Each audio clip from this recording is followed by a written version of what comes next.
And here's what's true about relationships is that in many ways, if we're honest, relationships feel like a really good mystery movie, okay? My family and I watched a mystery movie this week. Erica, my wife, and Sydney, one of our daughters, had seen it. They really wanted Mackenzie and I to see it, so we watched it. And it's just a real classic, simple, like, whodunit movie, a little bit like Clue or something, right? Like whodunit and how'd they do it. Y'all know those kind of movies. And if I'm going to watch a movie, you better make me laugh hysterically, or you better make me try and figure something out, right? That's kind of the two categories that we've got. And so this whole time, it's this real simple, not overly stressful movie, just kind of whodunit, and it could be them, and it could be them, and how are they connected to them, and how's they connected to that? Did they have the right? It's the whole thing. And while we're watching, I'm reminded, just in general, that relationships are kind of a mystery in and of themselves. Like sometimes you get in a friendship or even a family relationship and you're like, I don't really know what's going on. I don't know who that person is anymore. I don't really know who I am anymore. I'm not really sure how we're supposed to solve it. I'm not even exactly sure what happened, right? Then you put it inside of marriage and it's even weirder, right? I mean, I married that person, but I don't know who they are now, right? You ever just had that moment, right? Or you kind of think, I'm not even sure who I am anymore. I mean, it can just get kind of unique.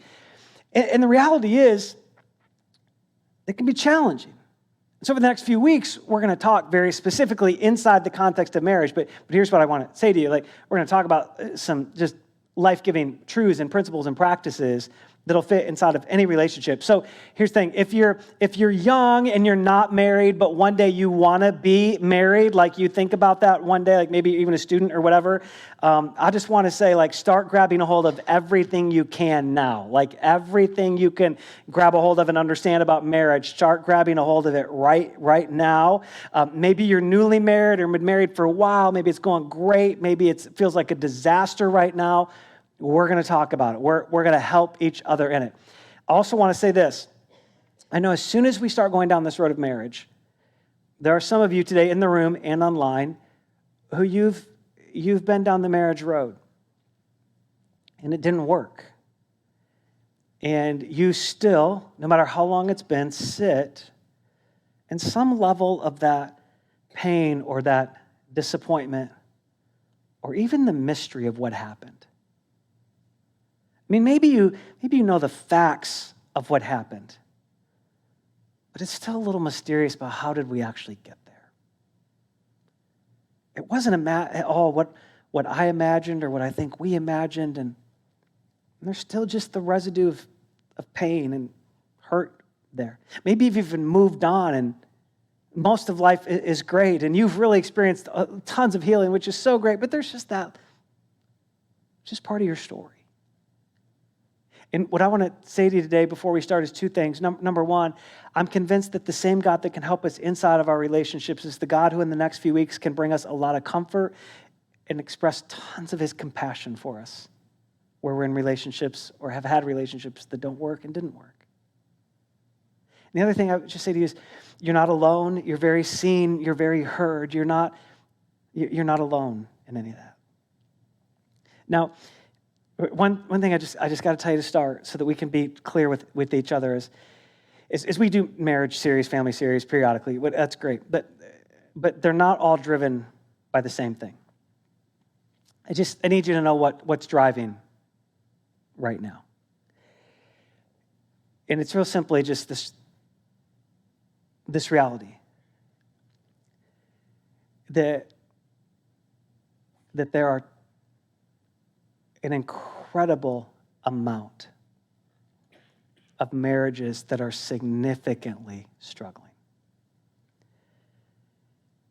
Maybe more at one time than I ever really remember seeing. And I don't mean like struggling like we disagreed about how the dishwasher got loaded last night. Right? Struggling. Communication breaking down, sometimes stopping. People wondering if they're going to make it. Do they want to make it? People wanting to make it, but with no real sure way how. All sorts of hurt and confusion and misalignment and brokenness.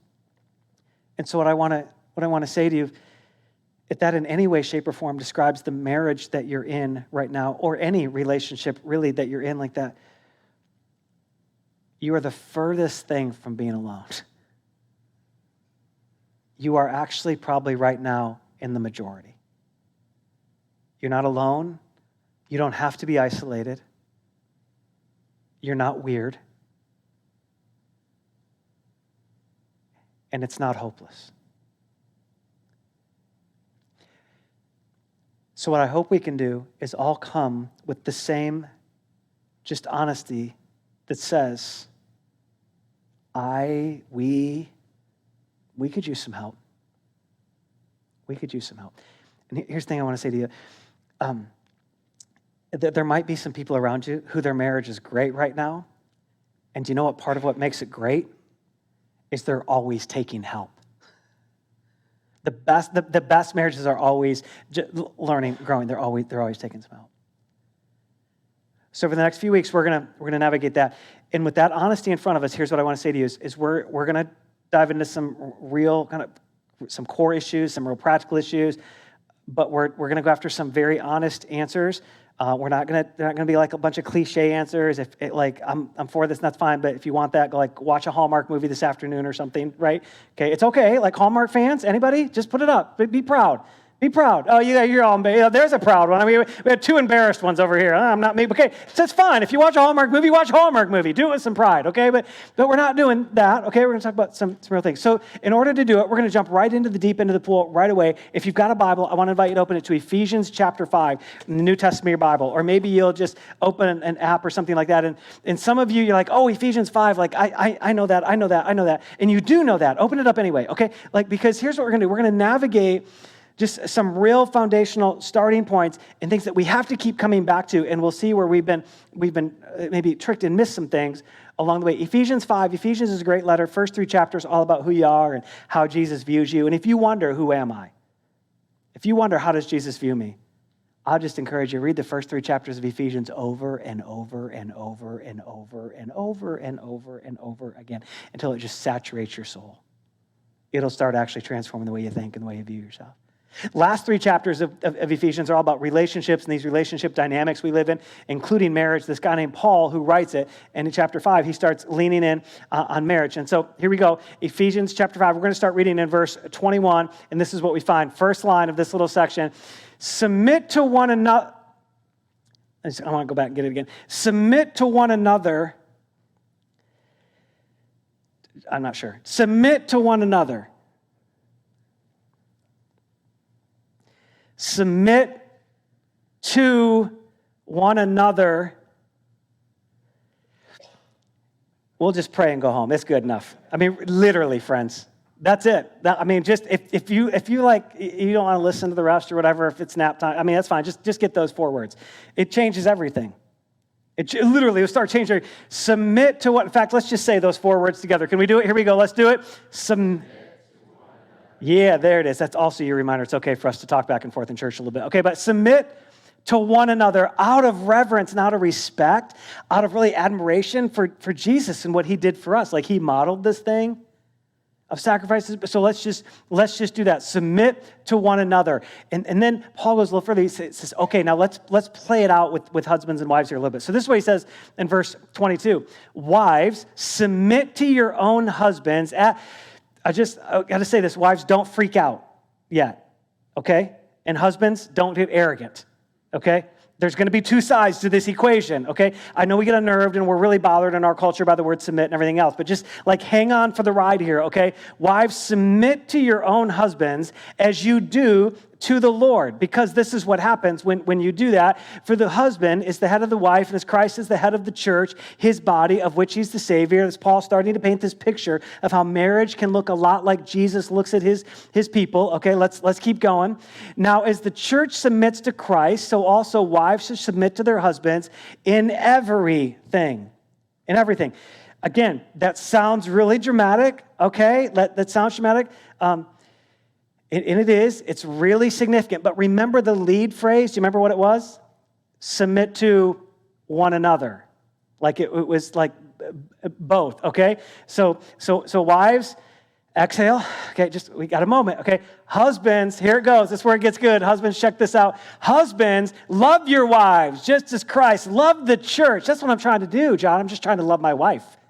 But she's not being very lovable. Okay? But I'm really trying to just love my wife. That's what I'm trying to do. Oh, but look, love your wives just as Christ loved the church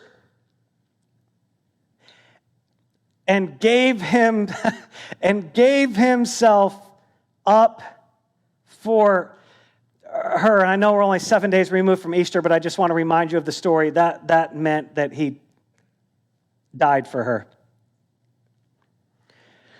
And not just like death on a cross, which is significant, which changes everything, but Jesus, in going to a cross and Jesus going towards a cross, died to his own preferences. He actually asked his Father if there was another way.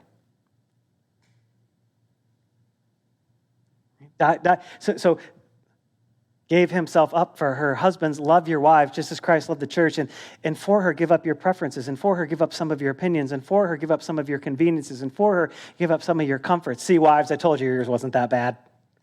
Right? Come on. I mean, it just got harder, right? Husbands, love your wives just as Christ loved the church. Just let your mind play back to verse 21. Submit to one another.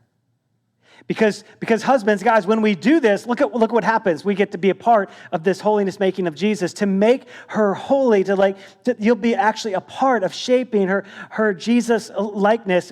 And this is what Jesus did. He cleansed us by the washing with the water and through the word. And Paul keeps going, unpacking this little analogy, and to present her to himself as a radiant church, without stain or wrinkle or any other blemish, but holy and blameless. See, Jesus, to experience the beauty of people, gave himself up for her. Husbands, want your wives to be more beautiful? Give yourself up for them. Like, that's how the equation works. That's how that truth actually functions. Let's keep going. Here he says this. In the same way, husbands, you got to love their wives as their own bodies. He who loves his wife loves himself. Then he just plays out the analogy one more time for us. Verse 29, after all, no one ever hated their own body, right? But they feed it, they care for their body, just as Christ cares for us, for humanity, right? Paul's saying, because look, at the end of the day, we're all members of one body. Like, you don't belong to you belong to Jesus, who bought you at this incredible price of his life. And when we get married, we really don't belong to ourselves. We belong to each other. So Paul says, because we want to belong to each other, because we're in this together, this is what he says. He says, for this reason, a man is actually going to leave his father and mother and be united to his wife, and the two will become one flesh. And then I love this little summary statement. This is the best, right? This is a profound mystery. No kidding, Paul. Yes, marriage is a mystery. Of course it is. If you know, this is a profound mystery. Yeah. I mean, counselors stay busy in practice because of this, right? It's a profound mystery. But I'm talking about Christ in the church. Paul's like, now, wait a second. I want you to hear it, though. See, marriage is designed to be two things. You got to understand them both for it to work. Marriage is designed to be two things. Number one, it's designed to be a gift to you. But number two, and probably more importantly, it's designed to be a very, very clear expression of Jesus' love for people to the world. Your marriage is designed to be a gift to you. It's everything God gives is a gift to be enjoyed, but it is designed to show the world around you a very clear example of Jesus' love. And here's what I like, all this word, like sacrifice and submit and surrender and give yourself. Paul, right from the beginning, paints this picture that, look, marriage does include difficulty. It's not all rosy, right? That did not sound like Hallmark cliches, right? So it's like, okay, this is going to be difficult. It's going to be challenging. Paul's trying to bring us back to this thing. And we could get back to this. We could say, okay, like, how do I get back? Part of the way we get back is to understand where we get off. Culture it just periodically changes throughout time. Sometimes culture changes rapidly. Last 18, 24 months, most of us would say culture's changed more rapidly than any point in our lifetime. Culture also changes gradually, sometimes over hundreds of years. Multiple generations, things start to change. That's not new to us. That's been happening since the beginning of time. If you go into the Old Testament of your Bible, what you find is over and over again, people groups, and especially Jewish people, nation of Israel, they would they would be living in or around cultures that were shifting around them. And when they weren't real intentional, they would get caught up in the culture shift, which would be a culture shift away from who God made them to be and how God created them to live in relationship with him. There's one prophet by the name of Jeremiah who God speaks through to the nation of Israel at a time where they've been caught in the culture shift. They've lost a little bit of their bearings on following God and being in relationship with him, and they've gotten caught in a different kind of culture shift. And it was, again, very gradual. But in the middle of that, to try and get their attention, God, through Jeremiah, paints a little bit of a word picture for them. And this is what he says, Jeremiah chapter 2, verse 13, he says this, "My people have done two things that are evil." Like God's just saying, look, we've lost our way, and there's two things we've done that are evil. They have turned away from me. And again, that was gradual. So somebody didn't stand up in Israel one morning and say, you know what, when I got out of bed today, I just really felt like, man, church was great last night, but today I should lead the nation away from God. It wasn't like this, it was this gradual shift, so much so that people don't even realize it's happening. It's so gradual, but God says, that's one of the evil things. You've turned away from me, the spring of living water. And you have dug your own wells, which are broken wells. You've been digging these cisterns in the ground, and you keep pouring stuff in it. They can't hold water. You're trying to pour water in. You're trying to pour satisfaction in. You're trying to pour answers in. You're trying to pour healing in. You're trying to pour realignment in. But you're doing it in a way that's outside of how I've designed you. So you're just pouring it in. It's just running out. You pour in, it runs out. You work harder, you pour more in, it runs out. You work harder still, you pour more in, it runs out. All the while, God's like, look, I've got over here, I'm like a spring of living water for you. If you do it my way, you won't even have to dig like that. I'll just be with you in this. And the dynamic is simply this, that they've dug this broken cistern, they've had this culture shift away from God. And the question becomes, okay, what's the difference? How do I get back to Ephesians 5? Like, how do I get back to, okay, if we would submit to one another, there would be this growth in us. There would be this like shared holiness journey in us.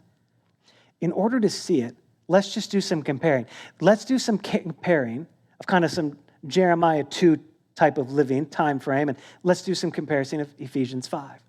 Broken cisterns and wells compared to springs of living water inside the context of marriage. Here's the first one. When we live with this, kind of the inside of this broken well, inside of marriage, or again, any side of any dynamic and close relationship, the first way we live is that you serve my happiness.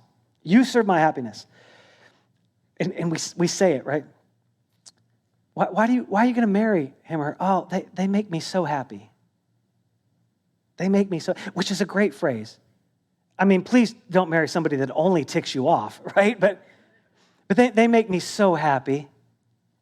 They're gonna make me happy. I'm gonna make you happy. I'm gonna give my life to making you happy. I just know that above all else, they want my happiness.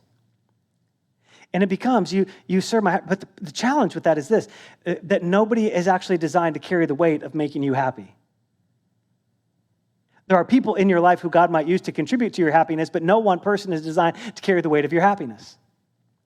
And yet we do it. I have these moments in life where I'm navigating this relationship with Erica inside of marriage. I start to think, okay, like, look, you didn't say, or you didn't do, or you did something, right? And I didn't like it, or it wasn't what made me happy. And because I know better, what I won't say in my head is, man, she should be making me happy. What I will say is, man, now I've got a right to be angry. Now I can be mad.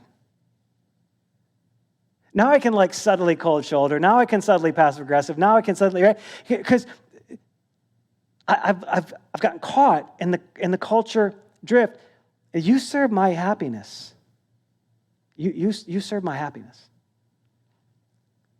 Fortunately, Erica was around really good people growing up, and she was a lot smarter than me. And even before we were married, she knew this was trouble. I still remember where we were in her family's house when we were dating one time, and her saying to me, I understand that you can't make me happy. You are not where I'm going to find happiness. And that isn't fully your responsibility.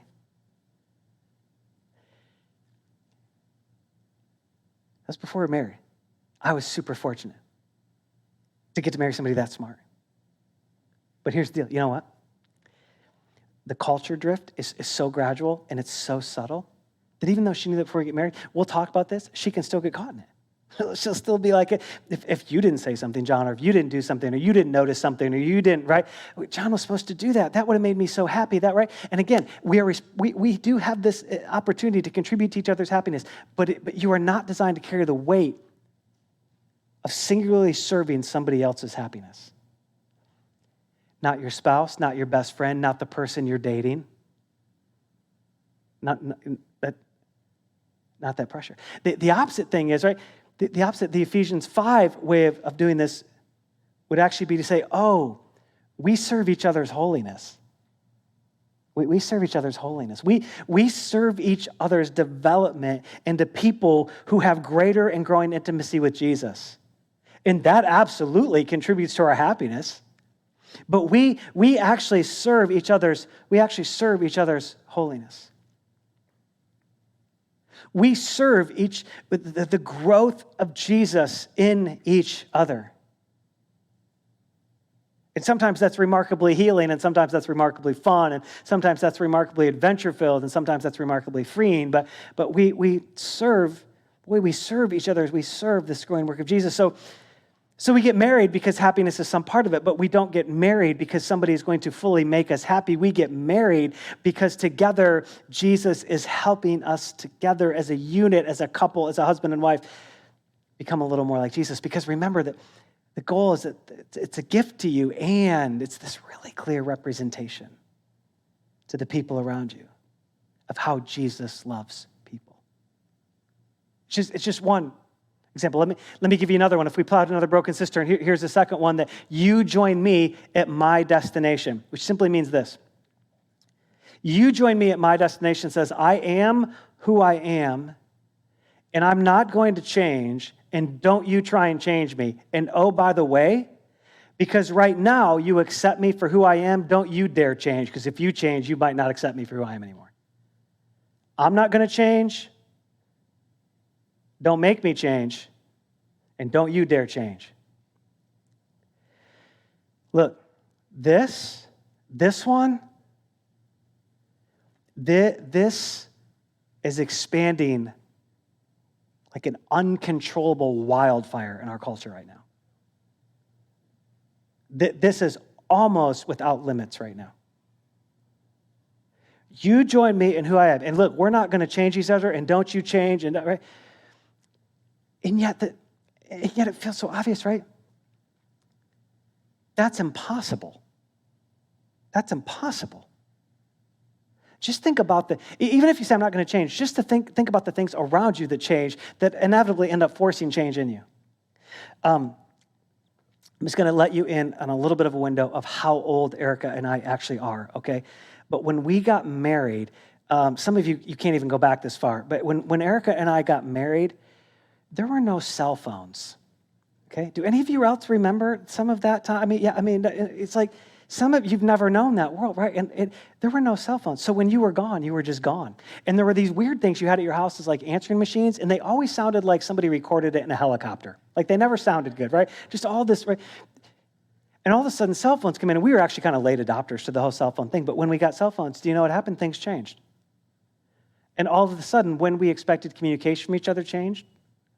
When we thought we would hear from each other, when we thought we should hear from each other, all that changed. We've been in this thing a really long time now, and it still drives me nuts that on a Sunday afternoon when I want to call my wife to see where it is we're having lunch, her phone's in her purse, and she can't hear it. If you're going to have the phone, have it where you can hear it, okay?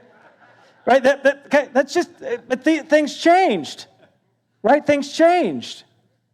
And all of a sudden, that forced a change to us. When Erica, when we got married, she was heading towards a career in education. And about a year and a half in, she changed her current career of being a sign language interpreter. It changed everything. It changed her work rhythm. It changed work environments. It changed geography of where she goes to work based on where everything changed. We've had multiple moves of like geographical moves. We didn't, when we started, ever envision that we would do something like start a place like Journey. All these things changed, which inevitably have brought change in us. But yet we go into this thing of, look, they love me for who I am.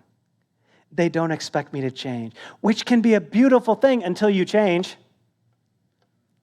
because you're going to change. You're going to change. But we get over here, and it's the broken cistern. We're pouring water in, and culture's gradually shifting, gradually shifting, gradually shifting. And we can just get caught over here. Hey, look, this is not just a trap for people thinking about getting married. When you've been married 40 years, same trap. I'm done changing. I'm tired. I am who I am.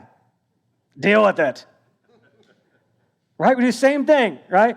Look, this is who I am, never going to change. You've lived with it for this long, live with it for longer. I don't want to live with it for any longer.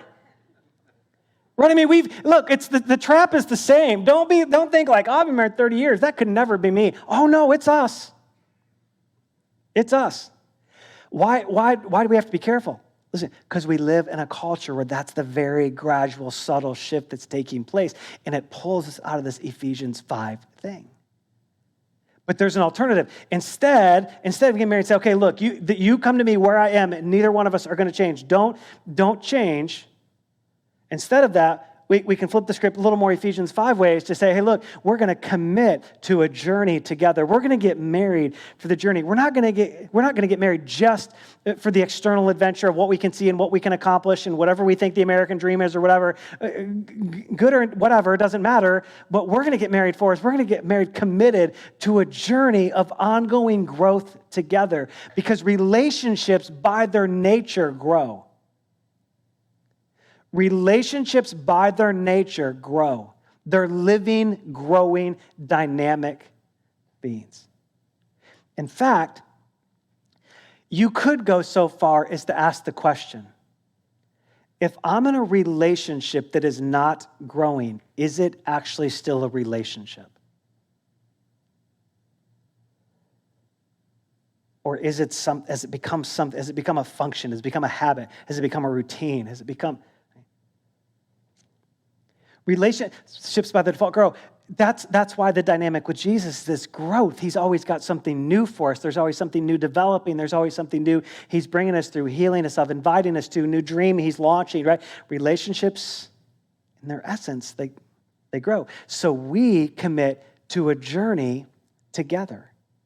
We get married saying, man, we don't know exactly what's in front of us, but we're going to be for it. And I know you're going to change a lot, and even then, I'm going to choose to love you. And just right now, I'm going to change a lot too, and thank you for accepting who I become, and also, thank you for forgiving me for the weird things I do and the weird things we're going to commit to a journey together. Now, there's risk with this. If we continue to play this out, and we could have listed like a dozen of these, okay? But if we continue to play this out, here's what begins to happen. The result of you serve my happiness and you join me is one of us has to be God.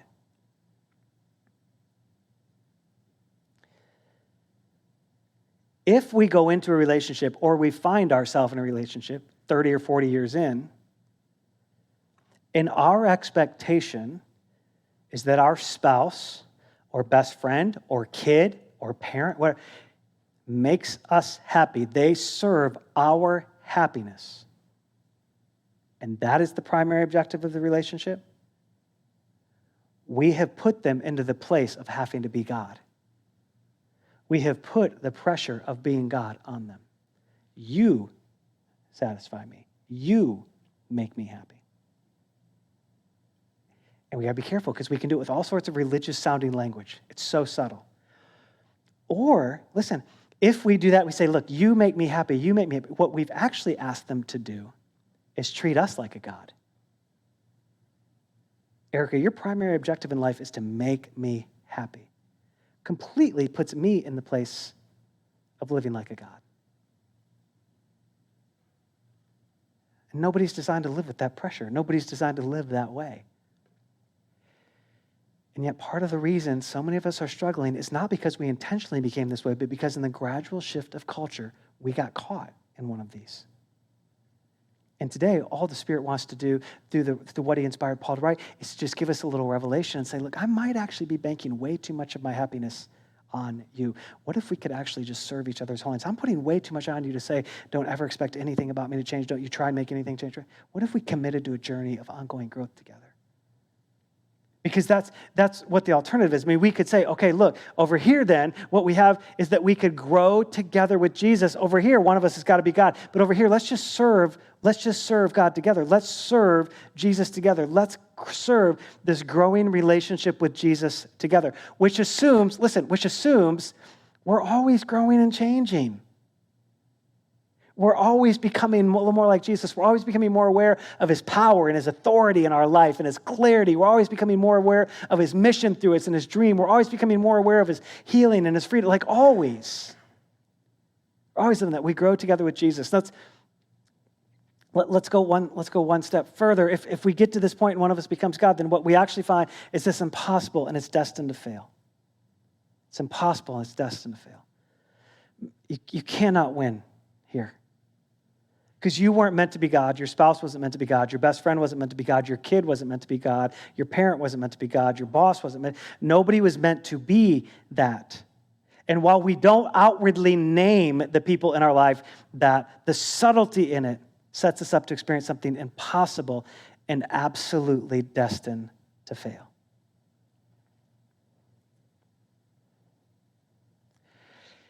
We keep digging, and we keep pouring things in and coming up empty.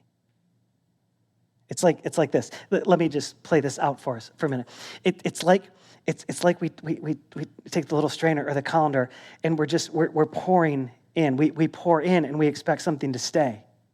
We pour in like, hey, look, I'm going to add a little more to this relationship. I'm going to push a little bit more in. Man, if I could just push in, they could make me a little more happy. Or I could flip around. I'm going to put everything in I'm going to make them happy. We start pouring it in, and this pours out. It's not going to stay. It's a broken well. None of that ever works. It just keeps, you pour it, and then we get to it, and we're like, oh, wait, why is there nothing in there? I've been working so hard to make this thing. Why is there nothing in there? Why do you continue to make me more mad? Why does our communication continue to suffer? Why do things continue to get worse? Why do we feel further apart? Why does nothing we try seem to be working? Why? Because we're just digging into empty wells that can't hold the water we pour in. I know some, it's just water. Relax, okay? Just relax, it's just water. I can feel it in some of you, okay? It's just water, okay? Just water. Yeah. It's like, hey, here it is. Just like, here it is. Why just keep pouring it in? Just keep pouring it. It's just broken. It's just broken. We're like, oh, look, I'm gonna make them happier. They better make me happier. We're gonna have another conversation until they make me happy. They're gonna live my dream. They're gonna do my thing. Look, you don't quit trying to change me. Look, you're trying to change me. I'm not gonna change. In fact, you change. I'll ask you to change. It's just empty. There's nothing that just can't hold it. It's an empty, broken well. And we keep coming back looking to find some result, and there's nothing there. There's nothing there. Look, listen. It's impossible. It's got holes all through it. It is destined to fail. It's destined to fail. But there's an alternative. The Ephesians 5 way of living, if we play this out, is that we understand it's difficult, but it's fulfilling. Remember I said we're not going to give any Hallmark little things. Like, look, marriage, every significant relationship, marriage is difficult. It's just difficult. Because we actually are changing people on a journey together with life throwing new things at us all of the time. Because Jesus is cultivating something good in us, which often means we are dying to ourselves or setting aside our preferences for something bigger, for something better, for more of what he has for us. We're actually learning to die in order to live, and that's difficult. But man, it's fulfilling.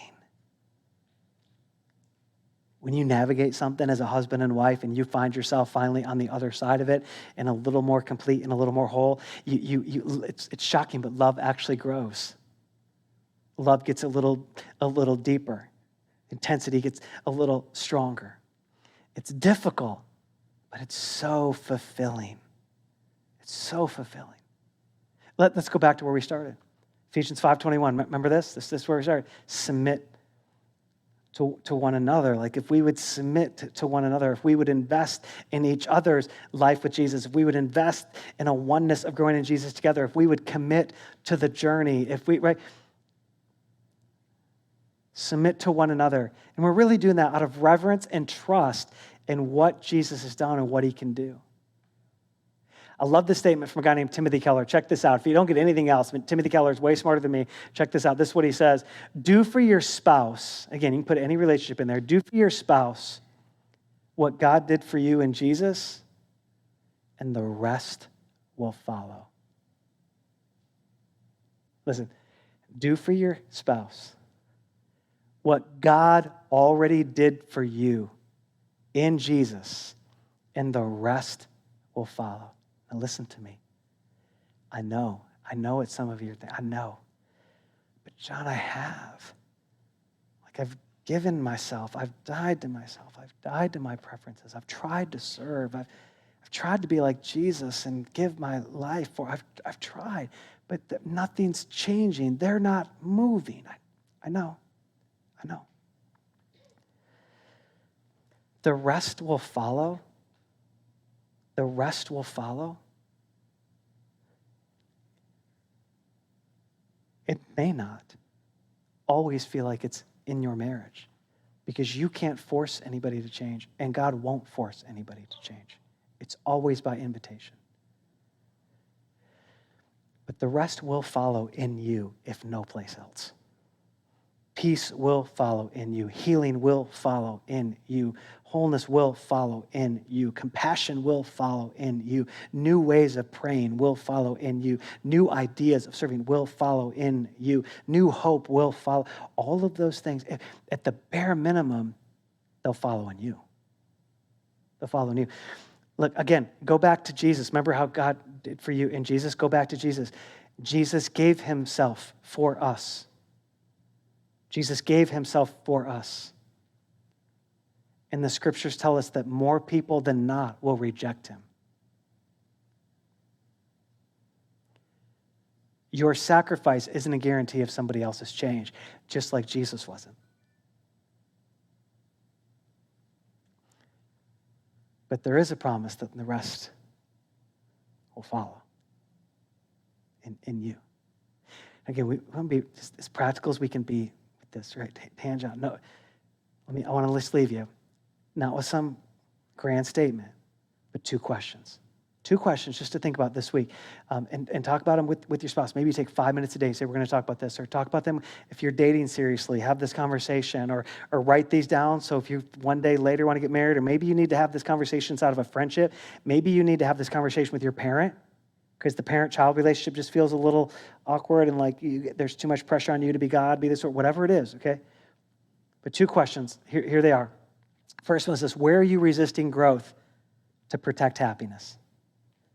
Where are you resisting growth in you? Where are you resisting change? Where are you resisting the altering work of Jesus, the good altering work of Jesus, to protect what feels like happiness now? And the second one, where are you celebrating relational growth?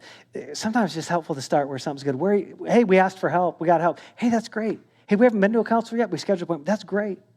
Hey, we didn't fight yesterday. Hey, that's awesome. Hey, we made a decision together. We haven't made a decision together in a really long time. That's great.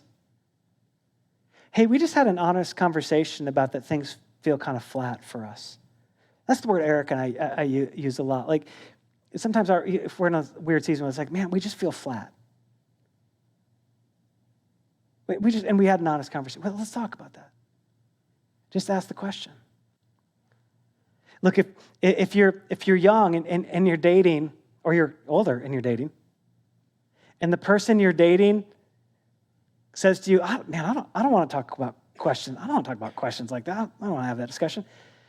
Run. Literally run.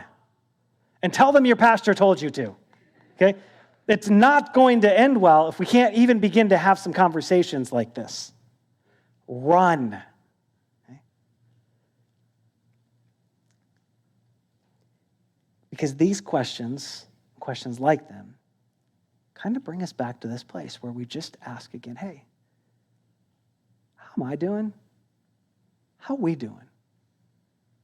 It's just like submitting to one another, serving one another, out of this reverence and awe and trust and representation of Jesus in our relationship. Just two questions. 5 minutes a day for the next week or so. Just talk about them. Have the conversation.